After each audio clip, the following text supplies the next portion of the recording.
जब भी हम बौद्ध धर्म के बारे में सोचते हैं तो दिमाग में क्या आता है? शांति, सुकून, है ना? पर क्या हो अगर कोई कहे कि इस शांत से दिखने वाले धर्म के अंदर भी विचारों को लेकर बड़े जबरदस्त मतभेद हुए हैं? जी हाँ, और आज हम इसी दिलचस्प कहानी की परतों को खोलेंगे। तो सवाल यही है कि भाई एक ही धर्म, एक ही जड़, फिर इतने अलग अलग रास्ते कैसे बन गए? कुछ तो एक दूसरे से एकदम उल्टे लगते हैं।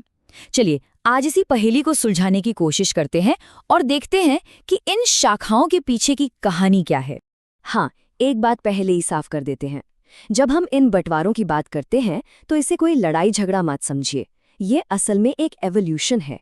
समय के साथ अलग अलग सोच, अलग अलग इंटरप्रिटेशंस, मतलब ये कहानी दिखाती है कि ये धर्म कैसे बढ़ा और फैला।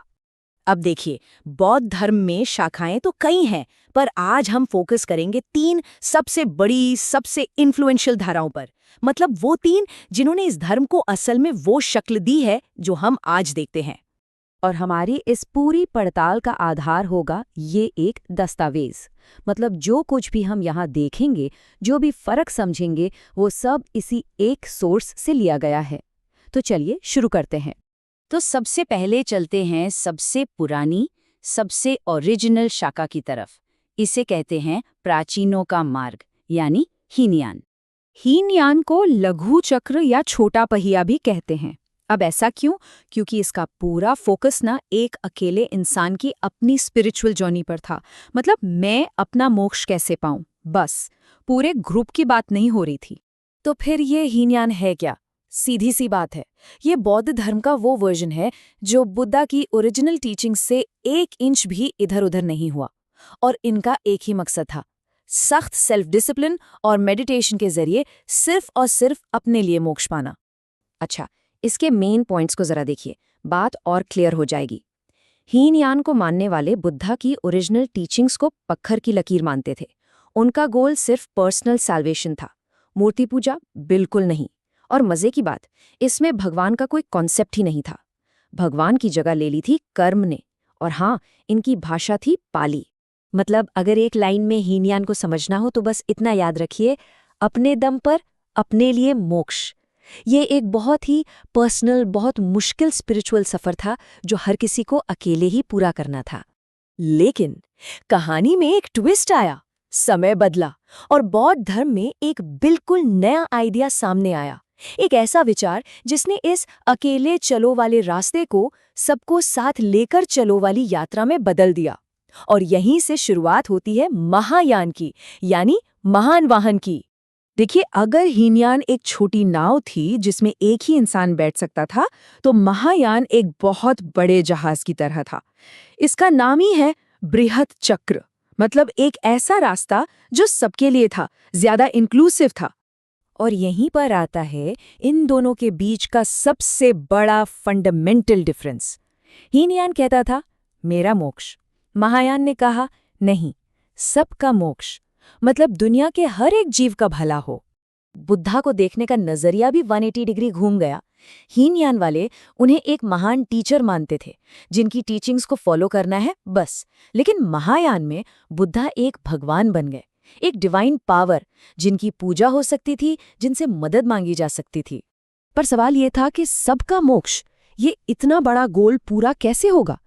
इसका जवाब महायान ने दिया बोधिसत्व के कॉन्सेप्ट से। अब ये बोधिसत्व कौन है? ये वो महान आत्माएं हैं जो खुद तो मोक्ष पा सकते हैं पर रुक जाते हैं दूसरों की मदद करने के लिए। और यही आइडिया महायान की रीढ़ की हड्डी है।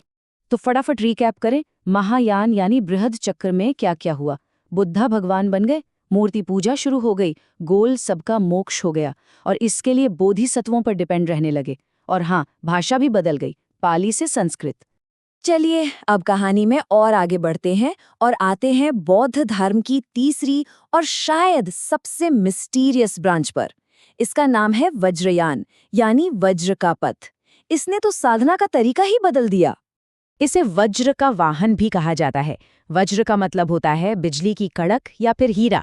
तो नाम से ही अंदाजा लग जाता है कि इसका रास्ता कितना तेज, कितना पावरफुल और डायरेक्ट होगा। इसका मोक्ष पाने का तरीका तो बाकियों से एकदम हटके था। वज्रयान का मानना था कि निर्वाण मिलेगा मैजिकल पावर, यानी वज्र को हासिल करके।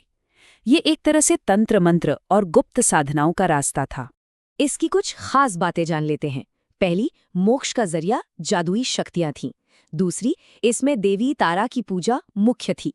और तीसरी, ये पूर्वी भारत, खासतौर पर बंगाल और बिहार में बहुत पॉपुलर हुआ। तो हमने 3 बिल्कुल अलग-अलग रास्ते देखे। एक अकेले चलो वाला, एक सबको साथ लेकर चलो वाला और एक तंत्र मंत्र वाला। पर सवाल ये है कि क्या इन सब की मंजिल एक ही थी? चलिए अब तीनों को एक साथ रखकर देखते हैं कि पूरी पिक्चर क्या बनती है।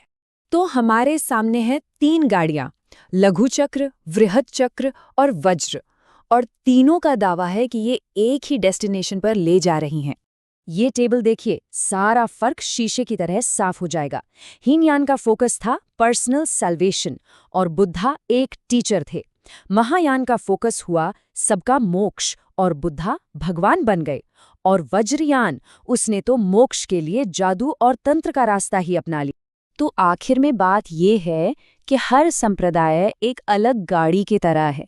गाड़ी अलग, रास्ता अलग, लेकिन सबको पहुंचना एक ही जगह है, और वो मंजिल है ज्ञान, यानी निर्वाण। और ये पूरी बातचीत हमें एक बड़े सवाल के सामने लाकर खड़ा कर देती है। सोचिए, अगर सारे रास्ते एक ही पहाड़ की चोटी तक जाते हैं, तो क्या इस बात से कोई फर्क पड़ता है कि वहां तक पहुंचने के लिए कौन सी गाड़ी इस्तेमाल की गई?